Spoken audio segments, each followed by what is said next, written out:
జనవరి 1న media ప్రతినిధులతో AP ముఖ్యమంత్రి Chandrababu Naidu chit-chat చేస్తూ చేసిన వ్యాఖ్యలైతే కొన్ని ఆసక్తికరంగా ఉన్నాయి. ఈరోజు పత్రికల్లో వాటిని ప్రచురించిన విధానం కూడా కాస్త గమ్మత్తుగానే.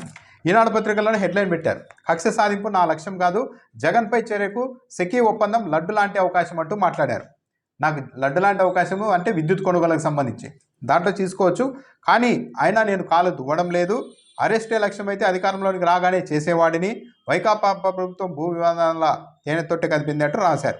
చంద్రబాబు నాయుడు చెప్తున్నాడంటే సెకీ ఒప్పందం అన్నది లడ్డు లాంటి అవకాశం, నేను అరెస్ట్ చేయాలనుకుంటే చేసి ఉండేవాడిని అని చెప్తున్నారు. కానీ ఆయన ఇంకో విషయం ఏం చెప్పారంటే అమెరికా తుది నివేదిక కోసం ఎదురు చూస్తున్నాం, ఇప్పట్లో ఈ పరిస్థితుల్లో చర్యలు తీసుకోలేమని చెప్తూనే విద్యుత్ ఒప్పందాల్లో అవినీతి జరిగిందని ఆరోపిస్తూ అదాని కంపెనీలపై అమెరికా ప్రభుత్వం నమోదు చేసిన కేసులో తుది నివేదిక కోసం ఎదురు చూస్తున్నాం.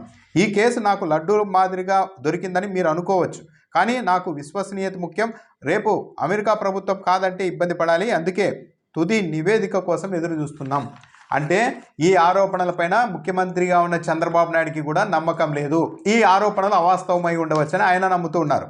ఎందుకంటే అమెరికా ప్రభుత్వం వెనక్కి తీసుకుంటే నాకు ఇబ్బంది వస్తుంది అని మాట్లాడుతున్నారు. అంటే అమెరికా ప్రభుత్వం మొన్నటి వరకు ఏమన్నారు, అవేమి ఇండియాలో పోలీస్ దర్యాప్తు సంస్థలు కాదు ఇష్టానుసారం వేయడానికి, అమెరికా కోర్టుల్లో వేశారంటే చాలా 100% నిజం ఉంటుందని వాదించారు. ఈరోజు మాత్రం ముఖ్యమంత్రి చంద్రబాబు నాయుడు మళ్ళీ అమెరికా అది ఆరోపణలు వెనక్కి తీసుకుంటే నాకు ఇబ్బంది వస్తుందని చెప్తూ ఉన్నారంటే అమెరికాలో చేసిన ఆరోపణల్లో కూడా వాస్తవం లేదు అని ఇండైరెక్ట్గా చంద్రబాబు నాయుడు గారు నమ్ముతూ ఉన్నట్టుంది.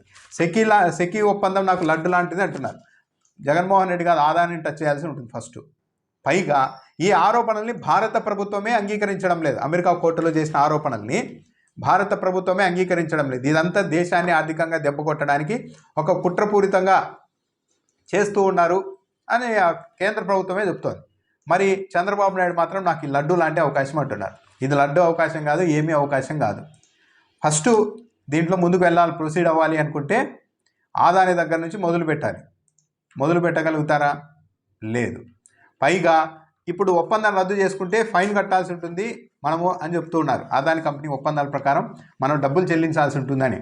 ఒకవేళ నిజంగానే అవినీతి జరిగి లంచాలే ఇచ్చి ఒప్పందాలు చేసుకుంటే ఇక ఏ కోర్టు చెప్తుంది, ఏ కోర్టుకు వెళ్తే చెప్తుంది ఆ ఒప్పందాన్ని మీరు అనుసరించాల్సిందే, ఆ ఒప్పందంలో చెప్పుకున్నట్టుగా ఆదాని కంపెనీకి తిరిగి మీరు డబ్బులు ఇవ్వాల్సిందే ప్రభుత్వం తరఫున అని ఏ కోర్టు చెప్తుంది?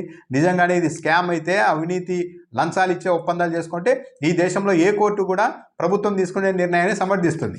కానీ మనం ఒప్పందం రద్దు చేసుకుంటే డబ్బులు వెనక్కి ఇవ్వాల్సి ఉంటుందని ముఖ్యమంత్రి హోదాలో చంద్రబాబు నాయుడు గారు నిన్న చెప్పారు. అంటే ఇదంతా ఏమీ లేదు, దీంట్లోకి దిగితే సాధించేది ఏమీ లేదు. కేవలం ఈ అంశాన్ని అడ్డు పెట్టుకొని పత్రికల్లో రాయించుకుంటూ మీడియాలో ప్రచారం చేయించుకుంటూ ఒక జగన్మోహన్ రెడ్డిని రాజకీయంగా దెబ్బ కొడితే చాలు అన్న ఇంటెన్సిటీతో ఉన్నారే కానీ ముఖ్యమంత్రి గారు ఇది ఆయన నమ్మడం లేదు. ఇది ఒక స్కాము, నిజంగానే లంచాలు తీసుకొని ఒప్పందాలు చేసుకున్నారన్నది అసలు నమ్మడం లేదు. అమెరికా కోర్టులో వేసినది కూడా వెనక్కి తీసుకుంటారేమో అంటున్నారంటే ఇక దీన్ని ఏమనాలి అంటే ఆయనకు నమ్మకం లేదు ఈ వ్యవహారం మీద అన్నది స్పష్టంగానే అర్థమవుతుంది. మరికొన్ని కామెంట్లు కూడా చేశారు. ఖాళీ చిప్ప చేతికిచ్చి వెళ్ళారు అని. జగన్మోహన్ రెడ్డి వెళ్తూ ఖాళీ చిప్ప చేతికిచ్చి వెళ్ళారు, అన్నీ ఓవర్ నైట్ అయిపోవు, చాలా టైం పడుతుందని నిన్న మాట్లాడుతూ ఉన్నారు. ఖాళీ చిప్పేంటి? 2019లో జగన్మోహన్ రెడ్డి అధికారంలో చేపట్టే నాటికి ఖజానాలో కేవలం 100 కోట్లు ఉందని ఈనాడు పత్రిక రాసింది. యనమల రామకృష్ణుడు అయితే దాన్ని ఏమనాలో అంటే ఒక విధంగా ఈ పదాలు వాడకూడదు కానీ శాడిజం అంటారు. ఒకరు ఇబ్బంది పడుతూ ఉంటే చూసి ఆనందించడం.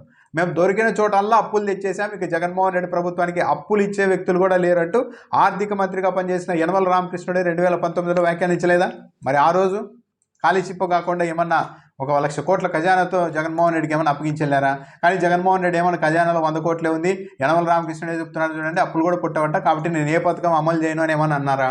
ఆయన తొలి ఏడాది నుండి పథకాలు అమలు చేసుకుంటూ వచ్చారు. ఇప్పుడు ఇవన్నీ ఎగరగొట్టడానికి ప్లాన్, ఖాళీ ఖజానా, ఖాళీ చిప్ప, అప్పుల కుప్ప, ఇవన్నీ మాట్లాడుతూ ఉన్నారు. నిజానికి చేసే ఆలోచన లేదు కాబట్టే. పైగా జగన్మోహన్ రెడ్డి ప్రభుత్వం దిగిపోతూ వేల కోట్ల రూపాయలతో ఖజానా అప్పగించెళ్ళారు. సరే, ఆ పథకాలకు సంబంధించిన డబ్బులు అయినప్పటికీ కూడా ఎన్నికల కోడ్ వల్ల ఆగడంతో చంద్రబాబు నాయుడు ముఖ్యమంత్రి అయినాటికి ఖజానాలో వేల కోట్ల రూపాయలు అలా ఉండిపోయాయి. వాటి ఆధారంగా మూవ్ చేయడం అనేది ఈజీ అయింది. కానీ జగన్మోహన్ రెడ్డికి 100 కోట్లే, పైగా ఆ రోజు ఎక్కడ అప్పులు ఇచ్చేవాళ్ళు కూడా లేరు. పైగా ఈరోజు కేంద్ర ప్రభుత్వం కూడా ఎన్డీఏ కూటమిలోనే ఉన్నారు కాబట్టి వీళ్ళు కేంద్ర ప్రభుత్వం మద్దతు కూడా ఉంది. కానీ ఆ రోజు ఏమీ లేకపోయినా కూడా జగన్మోహన్ రెడ్డి 5 ఏళ్ళు లాక్కొచ్చారు కదా.